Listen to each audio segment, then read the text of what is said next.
Premiere Napa Valley wines are unique, one-of-a-kind wines. These are wines that are once-in-a-lifetime opportunities. It's a singular bottling from that estate that you're not going to find anywhere else. When I'm making a Premiere wine, my first thought is, where are the best grapes on property? When I see Premiere Napa Valley, to me it means something special. It's something that the winemaker has taken time out to specifically make. It's something that represents Napa Valley. Each bottle labeled with the Premiere Napa Valley label is uniquely numbered and signed by the winemaker that crafts these bottles. As a wine lover and collector, this is your one opportunity to procure a unique wine from Napa Valley. If you are opening a bottle with a Premiere Napa Valley label today, be excited because you're tasting an extremely unique wine crafted singularly for you. Cheers.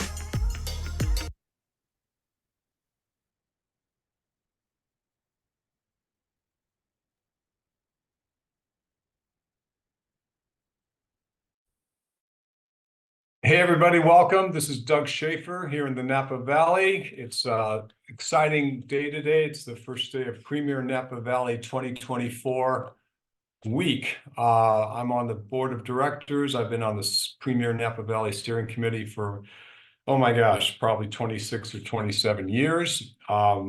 Today's the kickoff. It's going to be a great week.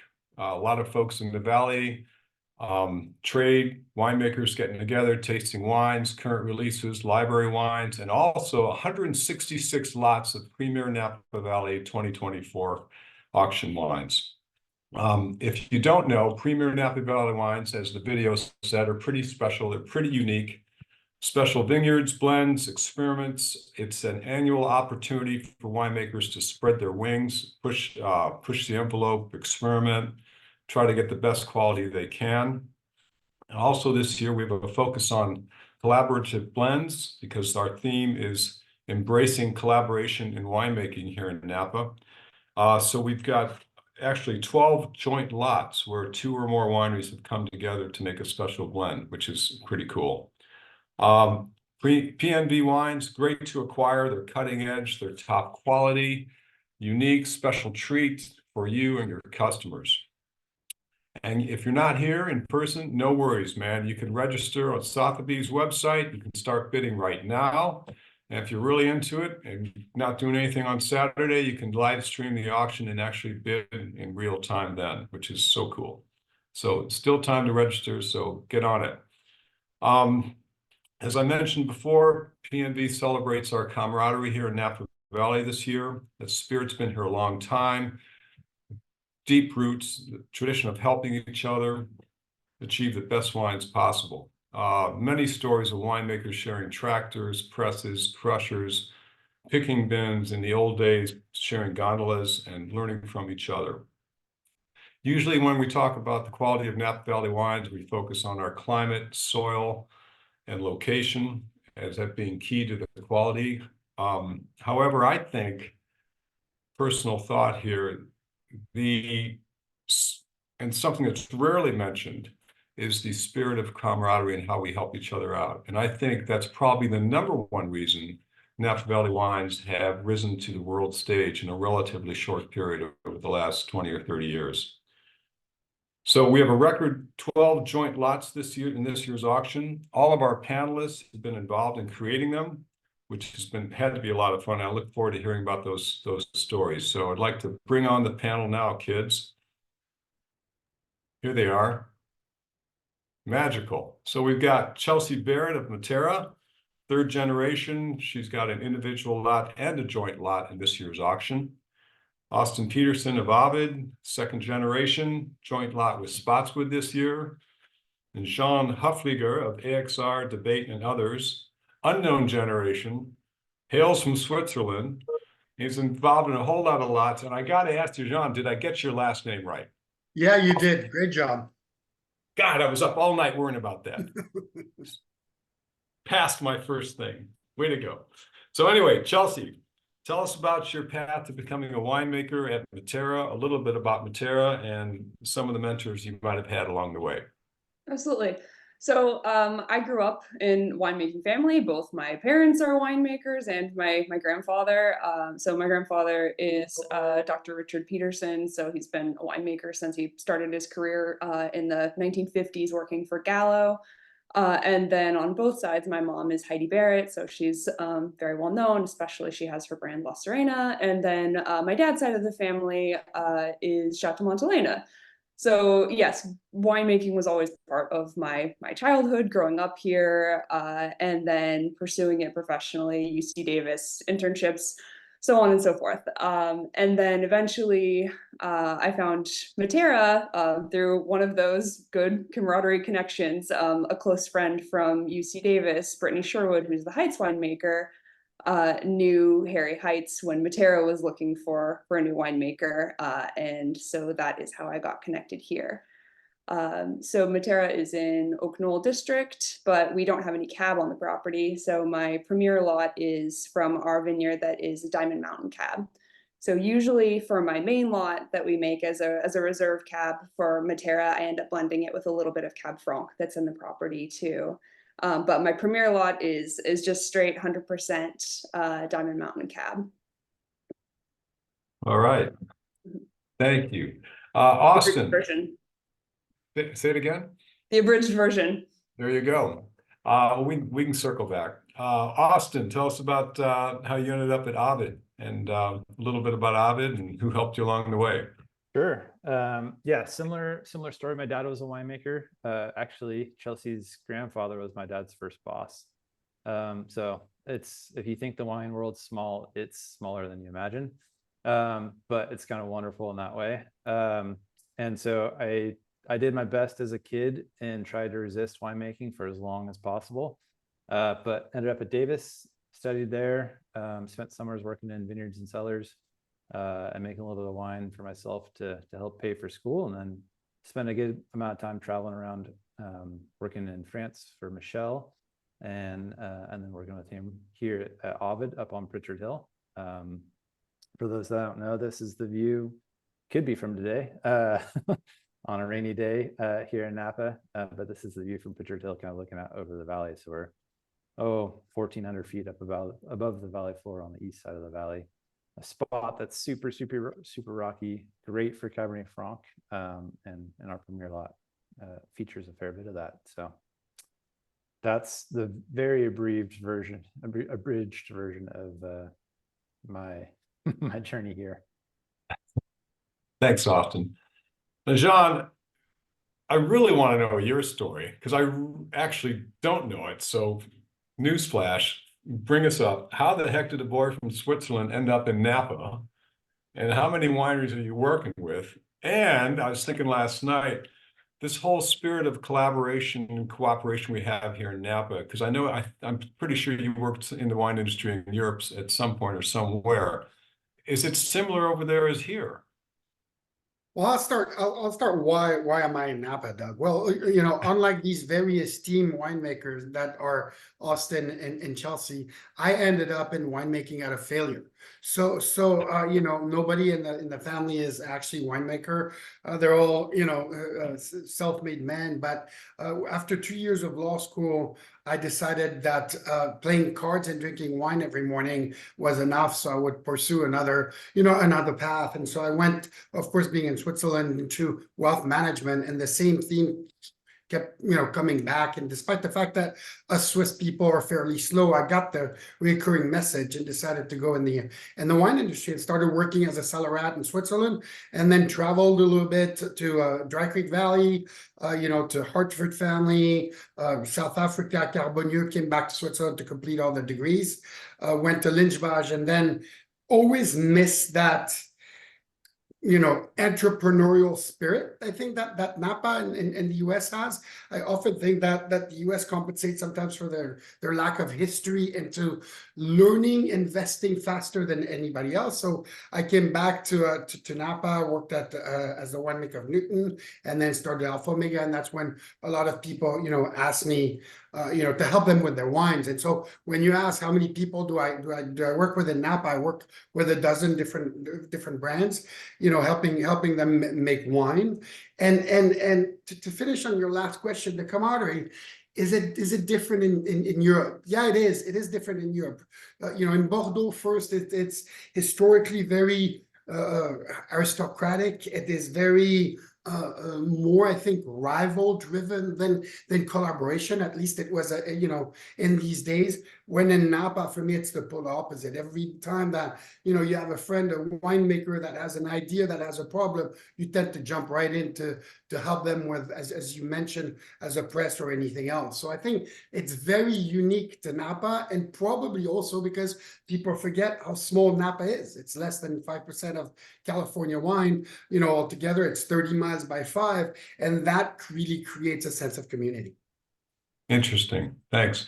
Well, you're pulling the same path that my dad did, and Chelsea's granddad, Jim Barrett, did. He had other careers before they got into the wine thing, later in life, second career. So that tradition carries on. As well as, people who decided they didn't want to make it as a lawyer. That seems to be a common thread. Yeah. I was thinking about going back to law school, but no, that ship sailed. Anyway, question to the group. We've got a pretty tightly knit winemaking community here in Napa, and Jean touched on that. Why do you guys think that is, besides the fact that it's a small area? Anything pop into mind there? Yeah, I think oh, go ahead, Austin. No, after you, Chelsea. Okay. I think, again, as we have all reiterated, like, extremely small place. Like, we're all on top of each other all the time. If you will see everyone at the grocery store, your kids go to school together. And I think everybody came here for, similar reasons. Like, people who are get into wine come to Napa because they tend to be very smart and ambitious. And then this is more or less the epicenter of it. And so I think it is part of the community, is that when you have a lot of really smart, ambitious people around each other, we all feed off of that energy, and the amount of progress happens very, very quickly, and everyone holds each other to a very high standard. So I think that is definitely key to the whole vibe of the Valley. What do you guys think? Austin? Oh, I was just going to add that I was thinking about that question a little bit, Doug, and I was thinking that John Williams, my dad, always used to tell me, man, you guys are going to know so much more when you graduate from Davis than we ever did when we got into the business. And so I think that there's a lot of very smart people here in the Valley, folks that are focused on really kind of trying to hold a very high standard to what we do. But there's also seems to be a humility within the community to say, like, man, this is kind of a black box, and the magic of getting from grape to glass is still a bit of a mystery, and we have a sense of community that we can kind of share that and say, hey, I tried this and it seemed to work really well, or, oh yeah, I've seen this before.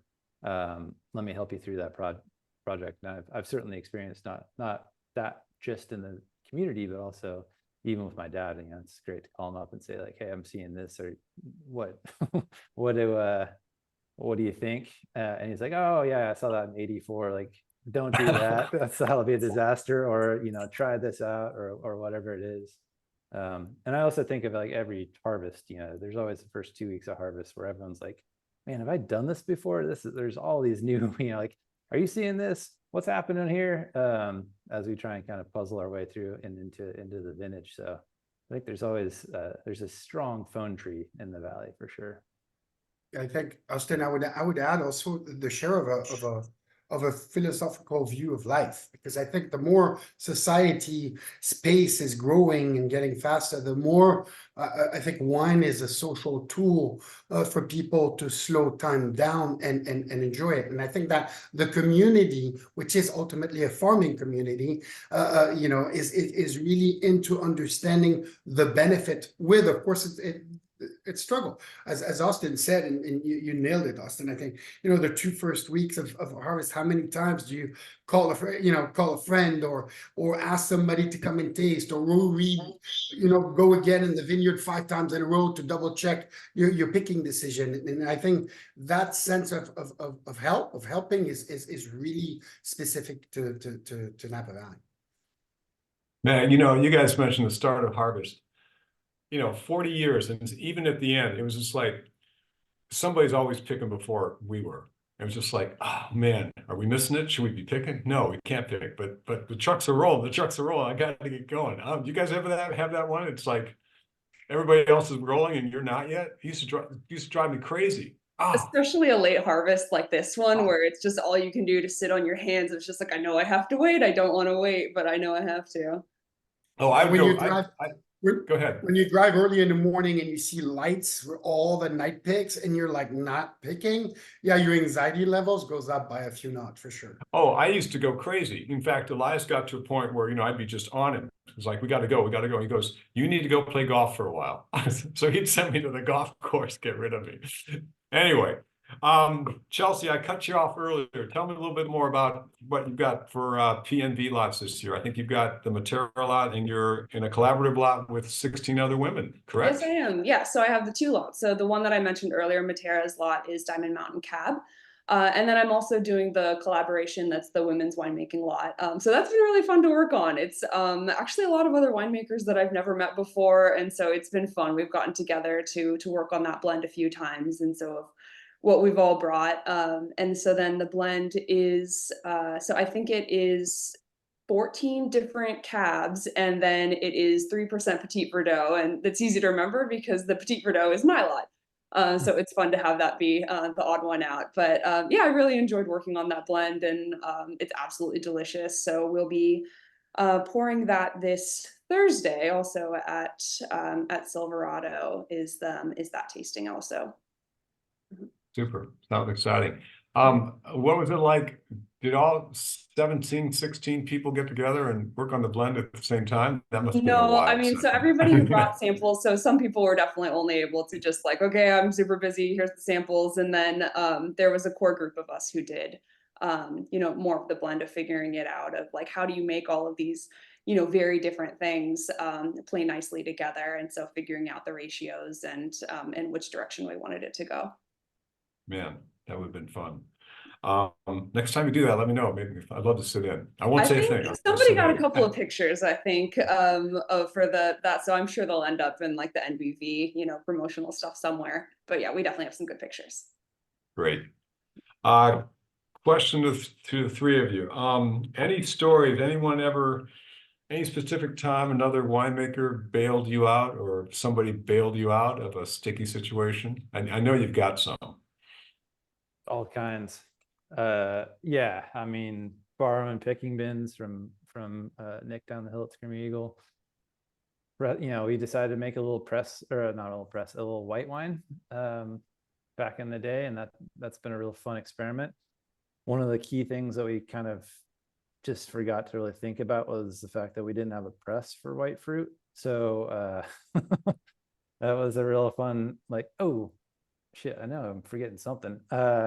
And calling up John Consgard and saying, hey, can I bring a little porta tank and bring the fruit up to you and chuck the fruit in the press and press it up there and then truck it all the way back around. There's all kinds of stories like that are a sense of community kind of fosters around the panic of forgotten key steps, for lack of a better word or phrase for it. But I'm sure, Jean, I'm sure you got great stories like that. Chelsea, I'm sure you got plenty of stories like that. Yeah, look, go ahead. For me, sorry, Joe. For me, it started really, really early on. I mean, it's when we were building Alpha Omega, the press got stuck at the custom, and Sauvignon Blanc was ready to pick, and right away, the Honic say, yeah, just bring your grapes, no problem. We'll press it to us calling in 22, and then the Aaron and Philippe and stuff like that, talking, hey, you guys see lacto in this year, and we're having some Chardonnays that are done with ML before alcoholic starts, and it's constantly as picking bends for sure. I mean, how many times have I been bailed by the sparkling houses where you're getting in a rush pick and you need 150 bends and you call Pauline at Chandon or Ludo at Mum or whatever. Hey, dude, I really am in a crunch. Can you? And they jump in every single time. It's really kind of cool to be able to count and always know that you'll find a solution. What about you, Chelsea? Yeah, I mean, two definitely come to mind.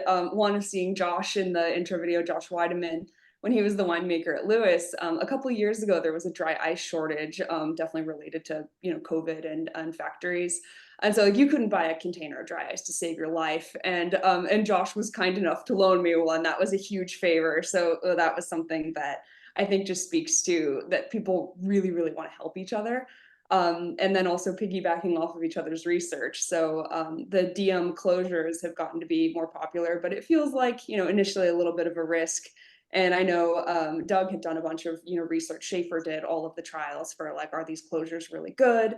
And then Montelena, when they were interested in DMs, then it's like, no, we don't need to do all our own research for this. Shafer's already done it for us. We can just go in and use it. And then I have done the same. I now am using those closures. So it's kind of just keep skipping along of who's learned something good and then being able to pass it along.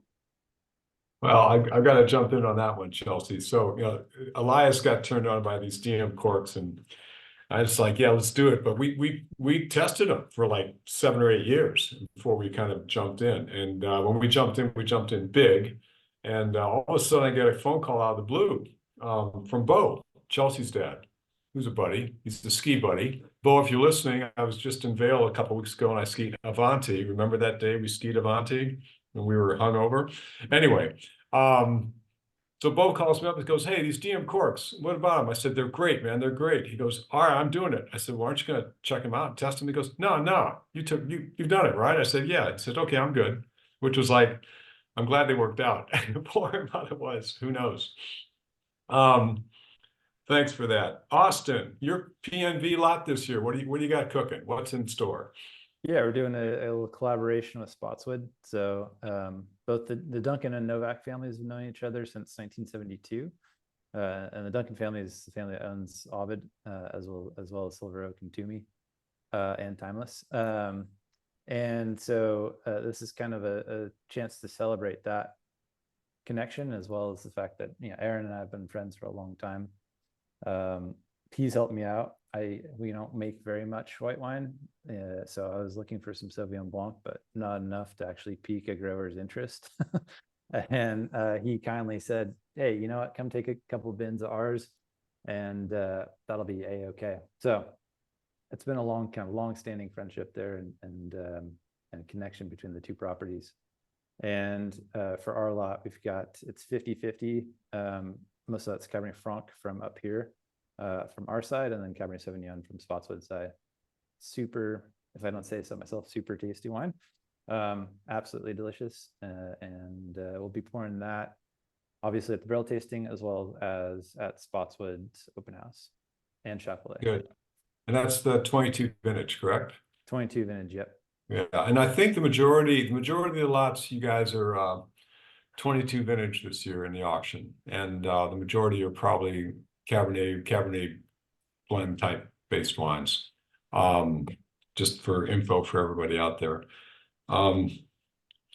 You guys, busy lives, kids, full-time jobs, running around. How do you stay in touch with other vintners? How do you connect with them? What's your secret? How do you stay current with what's going on in Napa, and not just Napa, but the world of wine? I mean, what's happening in Europe and technology, and how do you do it? How do you weave that in? It's hard. I would say in terms of like having friends and actually seeing like other winemaker friends, like lunch is basically it. Like outside of evening hours is kids, and it's otherwise hard to do. Wine Tech also is great. I am still a member of that and have been pretty involved over the years. And that's one of my favorite things for, seeing new research, catch up, have a nice meal, drink some wine with buddies. So I would say that is a really good one for me that's rolled, all of those questions into one. I tend to do it a little bit differently. I use modern technology to know where all the people are, and sometimes they're on the market as with you through actually NDV events or travel, like Premiere Week, or you know, you're in a market for Provine or anything, and you meet a lot of people. And then Chelsea's right, everything technical that you tend to kind of, you know, gather opinions and technology and at Unified and other places and keep that kind of ball rolling. I actually created a kind of a group of winemakers from different countries and different style of wines that I use a lot as well, as a you know, as a brainstorming group more than anything else, but also a group where you know that, you know, like we all do when you have a problem of lacto or a deviance or something that you want, you know, opinions about, you know, like for example, I consulted and helped Chateau Saint Michel for a number of years, and Katie Nelson up there has obviously a lot of experience with frost. And so sometimes I want, you know, she's part of the group, and you kind of bring that group in to help you build your knowledge, because as winemakers, it's one shot per year. So having multiple people and multiple experiences help you learn faster. And I think for me, it's an important tool.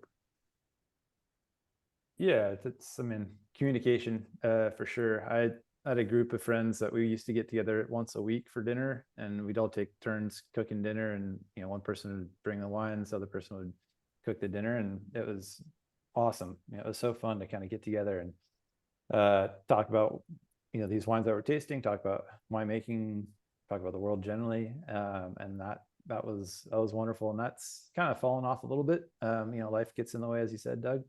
But now, you know, I can't tell you how many times I've walked into a wine shop for one bottle of wine and walked out with a case.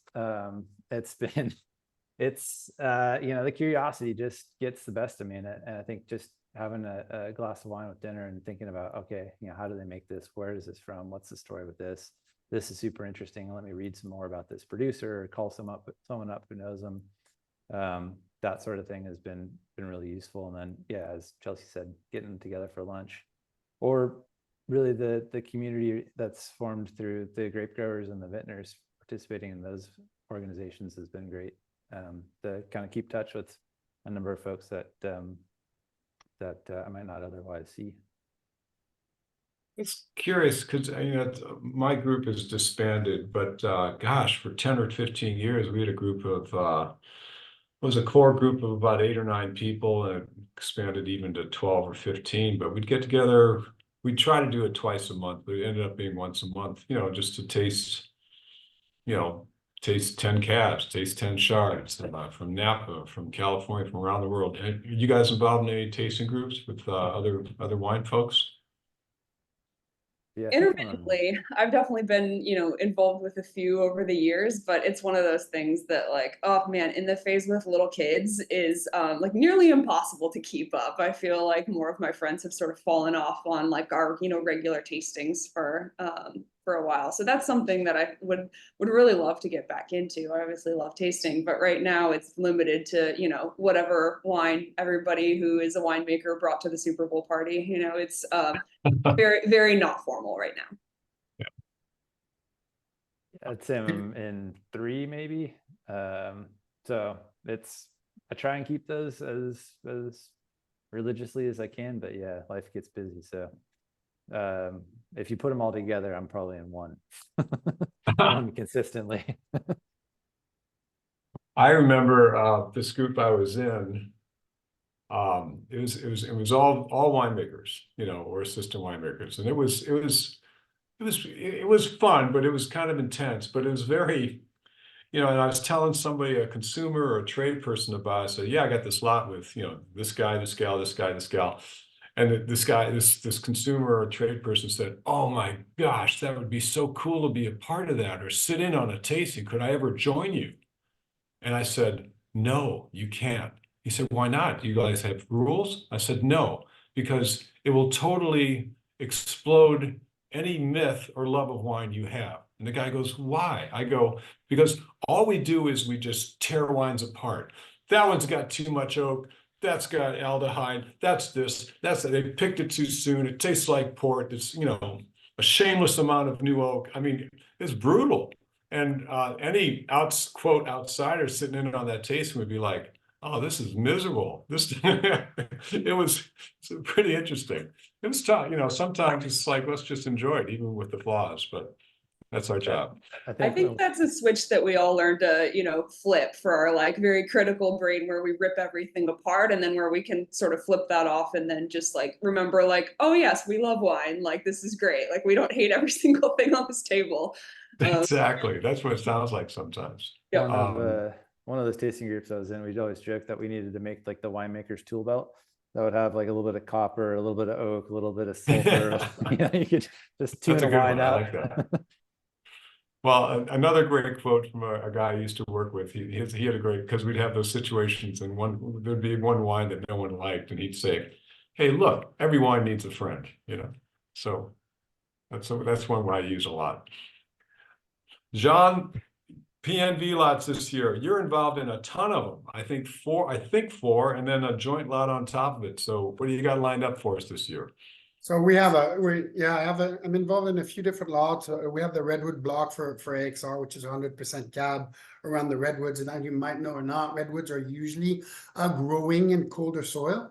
So, and plus, if you want to compare it to a very famous great wine of the valley, if you compare it to Martha's Vineyard, these red would always give a sappiness, to these wines, that I thought it would be really kind of interested, to do that. I do a collaboration lot with Nova, kind of Materra, with between the debate and Fayadura, and that's going to be 100% Cabernet Sauvignon, a little bit more on the 22 as well in the tension side of things. We have a new brand with Aaron Pot and Michel Roland that we started, which is actually a 23 that's going to be tasted. It's called 3/3, and so Michel, Aaron, and I put a wine together. Michel and I bring the Cap Sauvignon, and Aaron Potts brings his great Capron, and it's I call that project a lifetime project, in the sense that you almost do it out of friendship and fun, and every single time we get together, it's just a lot of laughter, more than anything else, which is great. And then I have two other lots, one for Pope Valley Winery, and one for Force and Grace, which is a new brand that started in 20. All right. Question to the group. A lot of history here in Napa. Historic names, the founders, if you will: Berenger, De La Tour, Martini, Chelachev, Mondavi, and others. I was curious if any of the three of you had threads, connections to some of the founders that started us all off 50, 60 years ago. Yeah. Well, I mean, Chelsea, you can certainly speak to that. Yeah, sure. We basically could list them off one by one in terms of, so I feel like we all kind of joke about, how many degrees of connection to Andrei Chelachev, of like, there's only, maximum 2 or 3 degrees of that, which my grandfather had worked for him at BV, and then he was a very, very close family friend of them. And it's funny of seeing like, the documentary of like Andre, and then like going through old family photos, and it's just like, oh, like here's Andrei Chelachev in a Speedo at the beach with my grandparents, seeing like the more like human side of everybody. And then also, Mike Trujillo was the consulting winemaker when I first started at Materra, and then he had worked with Andre as well. But then Mondavi, related through like family marriage for a period of time, went to school with all the Mondavi girls. It's a just small network of knowing lots of people again, of who we've all gone to school with, and then who's all worked together. For me though, I haven't worked directly for any of those brands, but I have definitely worked for other winemakers that have. Yeah, similarly, just all kind of secondhand. My dad used to zip around the valley with Chelachev and his Datsun 240Z. I think I was telling you about the Nate Fay Vineyard. My dad used to spend time with Nate and John Consgard. And they made a little bit of cab way back when, I think in 1980, is that right? 84, from the Fay Vineyard. That Nate just gave them the fruit and said, you kids are excited about this, come on by and make some wine. There's a number of stories that I won't tell here about that fateful afternoon, but apparently it was a good time.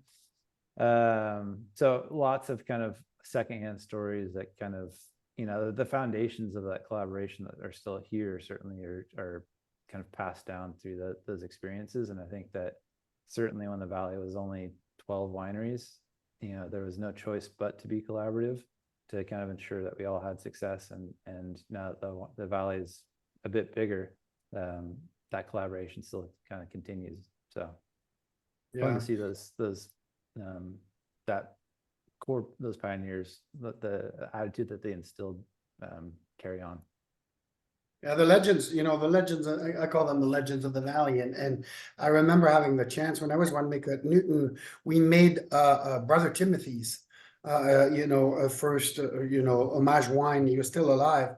And I was about 27 years old, and we had a dinner with Robert and Margaret Mondavi, Brother Timothy, Catherine Hull, and Sue Newton. I felt that big, right? And obviously you just don't talk, and you just listen and try to learn, because when you hear these two amazing men, Brother Timothy made wine through the entire Prohibition for Christian Brothers, and obviously Robert Mondavi, we all know. And when you hear them too, share experiences and stories, it makes you understand that you're almost just a part of a transition through history.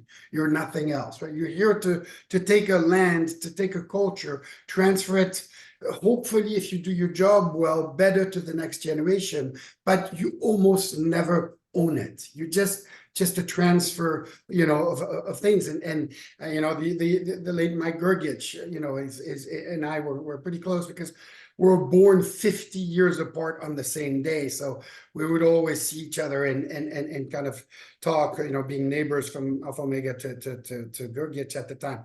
And again, the intimidation, the learning factor is ginormous, to be able to be exposed to such amazing people.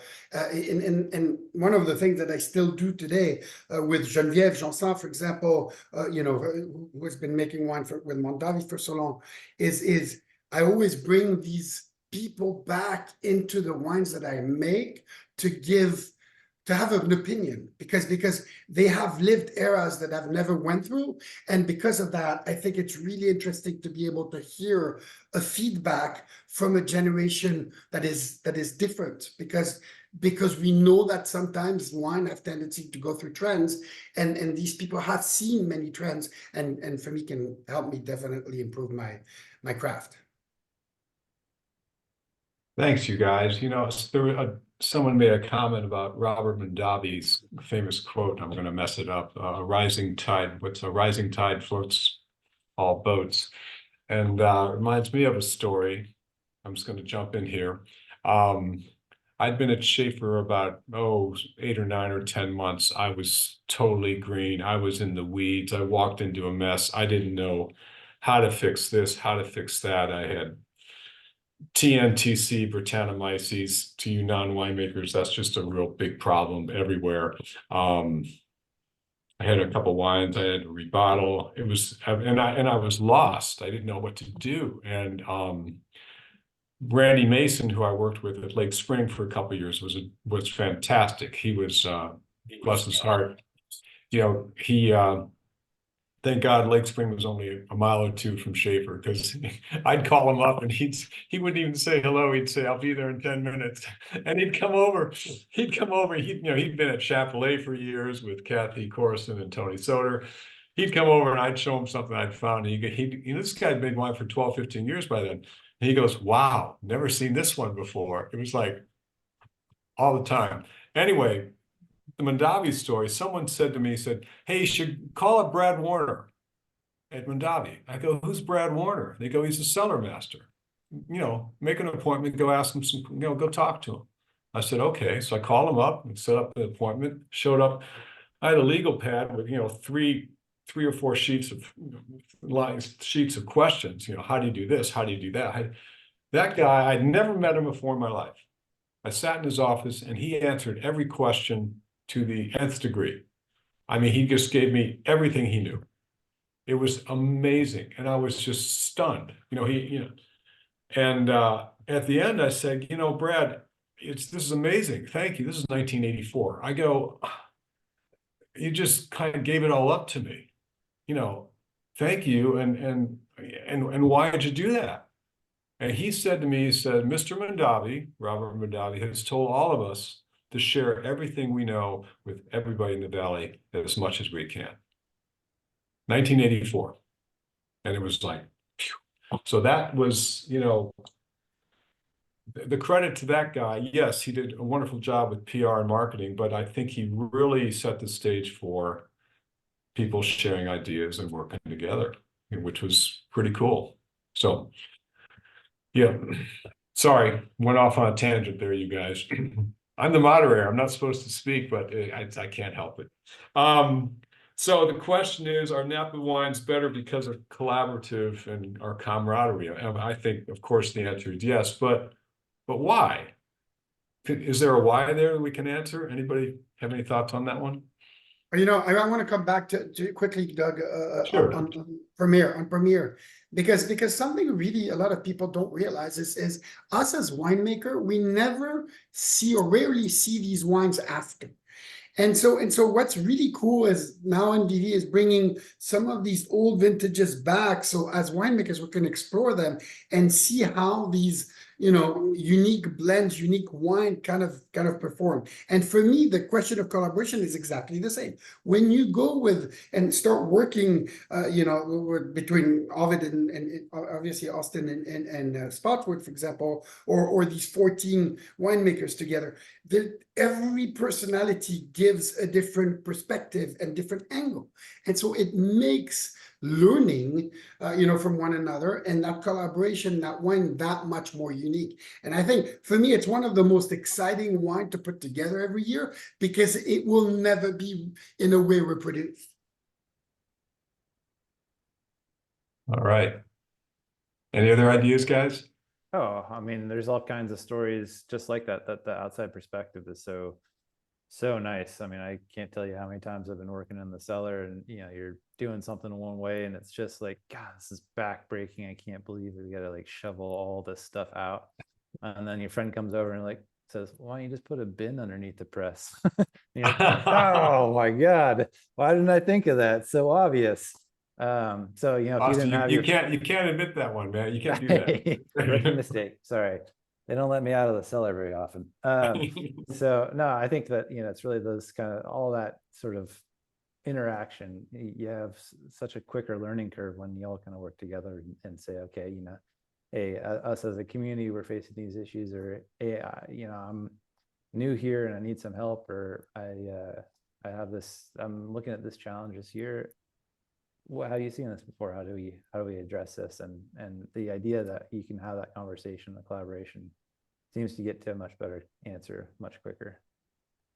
That definitely makes me think about, of just when, especially when you're first starting out, I remember just being so wowed of how much time these people who were like really high up in the industry and geniuses were willing to spend talking to me and explaining things. Like, I have spent a lot of time on the phone with all of the PhDs at ETS, and like this feels way below their pay grade of like to spend so much time talking to me. But it's the same of like professors at Davis too, of like, I think everybody, has Roger Bolton stories of just Roger going above and beyond for, putting in so much care for making sure that everybody else who's going out into the industry is going to do a really good job and really thoroughly understand. And then I think also, I worked for Michael Solacci at Opus too, and I think he is like a wonderful example of that, of putting in just a lot of care and time and thought into training people. That and so I think that is definitely one of the things that's most special about Napa is people who are geniuses have congregated here, and then they're also extremely generous with their time and knowledge. Chelsea, you reminded me a stupid moment in my life. When I freshly off the boat from Europe in 2001, maybe 2 weeks after my arrival, I'm at Newton, and Michel Rolland shows up. And first time I met the guy, and so I look at him way before Mondovino, and I'm like, So, Mr. Roland, don't you think you are homogenizing the wine world, and by consulting in so many places? And not only did he take 2 hours to talk to me at the time and explaining to me, look, I don't think I have the power of mitigating terroir to start with, but that little, newbie that just got it freshly off the boat, and he took all that time, and we're still friends today. So you're absolutely right that these events with mentors and people like that are absolutely priceless. You know, I was thinking, because I get asked this a lot lately, hey, what's the future of Napa Valley? Things are changing, wineries selling, new people, corporations. And, I gotta honestly tell you, I think Napa Valley's fine. I think it's, and I think one of you guys touched on it before with just generations. Chelsea, and Austin, your folks and myself, kind of one generation. There was a group before us. There's you guys now. It's moving on. And basically, now I'm going to get away from collaboration and talk about our place in Napa Valley. This is a really special spot. All of us, and probably a lot of people listening today, have traveled to many, many wine regions around the world. And there's some fantastic ones. And this is one of them. And this is always going to be one of them. And we've got the raw materials, the ingredients with our climate and soils and location to produce really great grapes. And then it's just a matter of having people to steward them through to the finished product. And they're there, and they're here, and time marches on, circle of life. So I think the future of Napa Valley is really bright, but I'm on a soapbox now. I'm just putting it out there. So anyway, I bet you there are some assistant winemakers and other even more youthful folks than you young kids, listening in today. What advice would you give them, whether they're in Napa or any wine region, as far as, just moving forward, getting involved, getting a network of folks to work with, to learn, to get to the point where you guys are at? Any ideas? Yeah, I think, well, networking is extremely important. I think, joining something like, like Wine Tech or any other like tasting group, like you got a network of that. There's just so much that we are going to learn from each other, and joining some kind of group that you can be to be a part of and on a regular basis, I think is extremely helpful. And then if you're still just getting started, intern at a variety of types of wineries. I know sometimes it seems like a no-brainer that you would gravitate towards, just like only really high-end Napa Cab. But skills from other wineries of larger scale, of making other varieties, it all comes back around. It's very circular in nature, of like forming a more comprehensive knowledge of making really good wine. So varied experience, I think, is also key. Yeah, I'd echo that. I tell that to the interns every year is, man, don't be in a rush to get into a full-time job. Work will always be there. So take your time, enjoy traveling around. I know I certainly did. It was a helpful way to kind of frame wine in various cultures and see lots of different ways of making wine, and kind of bring that really broad toolbox back to bear here in Napa, and that's been very, very useful to me. And I think that also there's a little bit of it's important to develop a little bit of vision and clarity about who you are and what you want to do. So many folks kind of want to race to be, want to be a winemaker, and then don't realize that you have 35 years to do something with that. What are you going to do? And it's kind of like, oh, now I'm here. Well, now what? So thinking that through and kind of having a little bit of a vision for what that means to you, what you want to do with it. Yeah, I agree, Austin. I think the gray hair factor is quite important in wine. We usually calculate it in number of vintages, produced. And I think I tend to you tell people travel, see as much. You have an opportunity between the northern and southern hemisphere to actually do 2 harvests per year. So you actually learn even faster. That's one of the reasons why I started consulting, is also expanding the amount that I learn, because I'm exposed to more different type of equation. But one thing that I tell everybody, and something that I told Michel a bunch of times, I always look at Michel and say, Michel, look, your greatest asset is actually not your talent in blending and winemaking, it's your personality. And so, of course, we all know he's a genius of winemaking, but I tend to tell people that if you're just a fun guy and a nice, hardworking guy, it tend to go through the industry much easier. And wine has a tendency to keep you humble with the problems you have, the mistakes, what you forget sometimes. And I think that's a key component into staying where you are in that growing pattern of your career. If you're out there and you have any questions, go ahead and shoot them on the chat, and I'll try to track them down. Feel free to ask questions, our folks out there. There were a few that came in during registration. I've got one for you guys. During your career, what is an example of a new technology that changed your relationship to your craft, whether it's in the lab, or the vineyard, or the cellar? I know there's a lot of them. Take your pick. Happy to jump in here. I'd say something that was kind of starting here just as I was getting to OVID was sap flow. So it's a little collar that goes on the trunk of the vine, and it measures how much water is flowing through the vine every 15 minutes. And you can compare that to what the environmental demand is and see really almost in real time what the stress of the vine is. And I can't tell you how many things that kind of turned farming practices that we turned on their head as a result. So it was hugely impactful in terms of understanding of like, oh, I used to do this, but man, that elicits this behavior that I really don't want to see in grapevines. Or, hey, I thought that this had an impact, and it turns out that doesn't do anything. So it was a really illuminating technology, and it's something that we still use today. And every every growing season is a bit different, and it's a super powerful tool to understand. And I'll jump in on the sap flow and don't you save a ton of water compared to the old days with it? Yeah.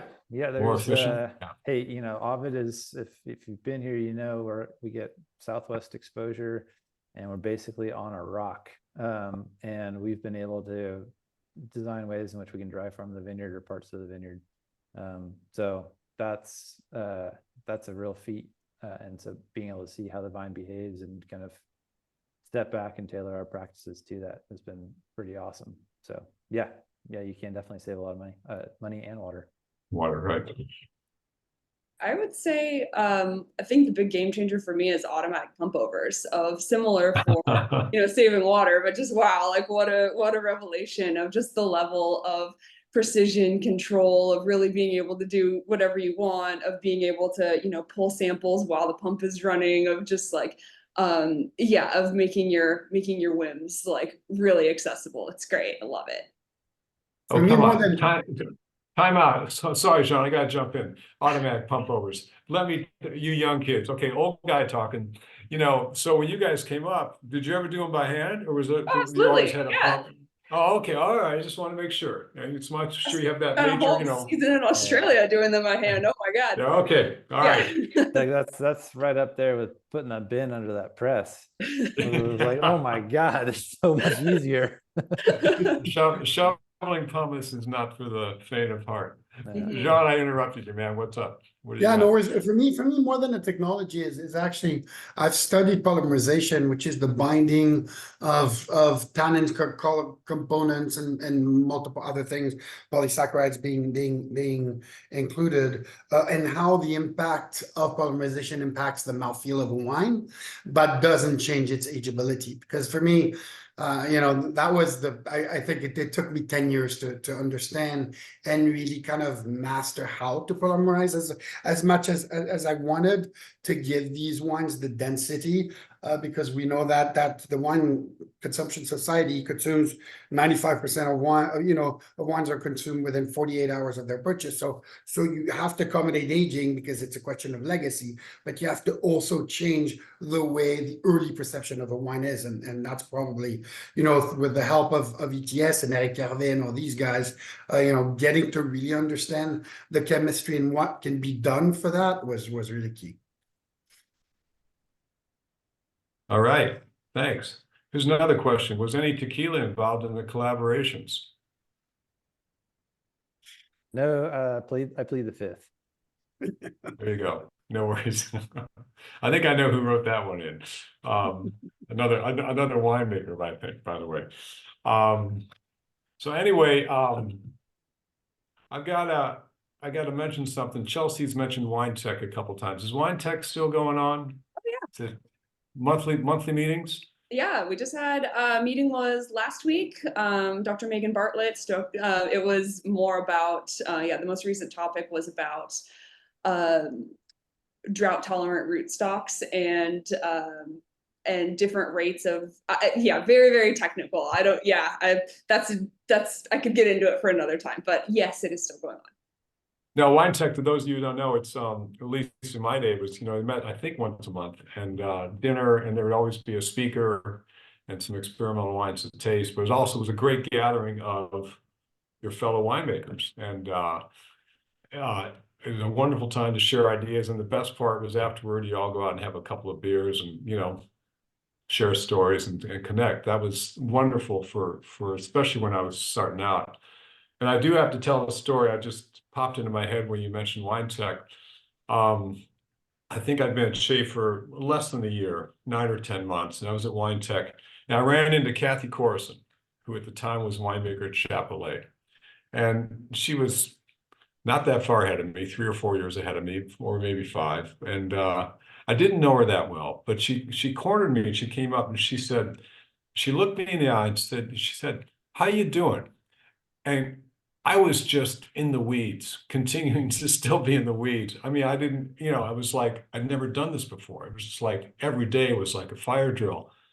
And I kind of said something like, "Well, I'm doing okay, but I probably looked really stressed out." And she looked me in the eye and she said, "Just get through 1 year." I said, "What?" She goes, "Just get through 1 year, and then you're on your way." Because this business is very cyclical. Pardon me. You prune, you pick, you ferment, bottle, you barrel age, and I'll never forget it. And it was like her words were like this big warm hug. And I drove home that night going, "Okay, maybe we can get this thing done. Maybe we can do this." So it's moments like that, at least I think about, that really made a difference for me personally, and I think for the industry. So I had to share that one. All right, we're going to wrap it up. Any other thoughts, you three? Any pearls of wisdom for all of us out there? Enjoy the week. Yeah. Okay. Enjoy the great wines that are there, and celebrate the collaboration with us. All right, guys. Thanks to the crew out there, all of you who tuned in. Thank you for your patience and listening to all our crazy stories. See us in person and buy us a shot of tequila. We'll tell you more.